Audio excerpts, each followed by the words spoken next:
Hello friends, आज हम लोग जानेंगे कैश रिजर्व रेशियो के बारे में। काफी इंपॉर्टेंट टर्म है।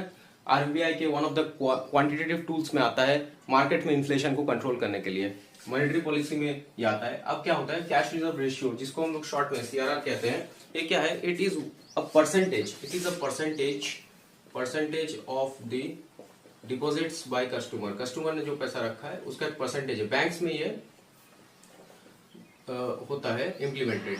जो शेड्यूल्ड कमर्शियल बैंक्स है उनमें ये चीज इम्प्लीमेंटेड होता है। अब आरबीआई एक परसेंटेज अमाउंट जो कस्टमर ने डिपॉजिट कर रखा है बैंक में, उसका एक परसेंटेज आरबीआई मेंशन करता है कि ये अमाउंट जो है कैश रिजर्व रेशियो का मतलब इतना परसेंटेज ऑफ आपके डिपॉजिट्स आप मनी लेंड नहीं कर सकते, इतना आपको रखना ही है अपने पास। ये आप कस्टमर को लेंड नहीं कर सकते, ये कस्टमर को आप दे नहीं सकते उधारी में।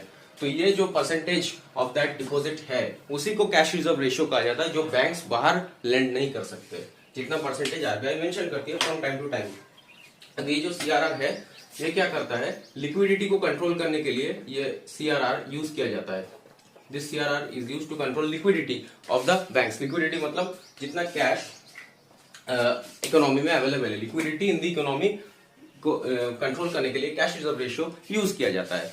अब ये जो है it is one of the quantitative tools of RBI inflation को कंट्रोल करने के लिए। जैसे मैंने कहा मेंशन्ड है section 42 of RBI act. RBI act के सेक्शन 42 में ये मेंशन्ड है कैश रिजर्व रेशियो। अब इसके थोड़ा बहुत इंप्लीमेंटेशन को समझ लेते हैं कि इसको यूज करने से कैसे मार्केट में इन्फ्लेशन कंट्रोल होता है, वो हम लोग देख लेते हैं। ये कंट्रोल कुछ इस तरीके से होता है कि जैसे अगर मान लीजिए आरबीआई ने क्या किया कि कैश रिजर्व रेशियो को बढ़ा दिया। If cash reserve ratio is higher, ठीक है, तो क्या होगा? मार्केट में लिक्विडिटी कम हो जाएगी, बैंक्स लेंड कम करेंगे, पैसा कम देंगे मार्केट में। उसमें क्या होगा? इन्फ्लेशन कंट्रोल हो जाएगा। इन्फ्लेशन कंट्रोल हो सकता है। अब इन्फ्लेशन को बढ़ भी सकता है, कम भी हो सकता है, लेकिन इसका मतलब यह है सीधा सीधा कि मार्केट में लिक्विडिटी हो जाएगी कम। Liquidity in the economy will be less. अगर सीआरआर बढ़ गया मतलब ज्यादा परसेंटेज ऑफ मनी अपने पास रखना होगा बैंक को। अगर सीआरआर कम हो गया, अगर सीआरआर को रिड्यूस कर दिया गया, तो उसका मतलब क्या होगा? मार्केट में लिक्विडिटी बढ़ जाएगी। मतलब परसेंटेज जितना बैंक को अपने पास रखना है लिक्विडिटी में वो कम है, तो बैंक ज्यादा पैसा मार्केट में लोन दे पाएगी।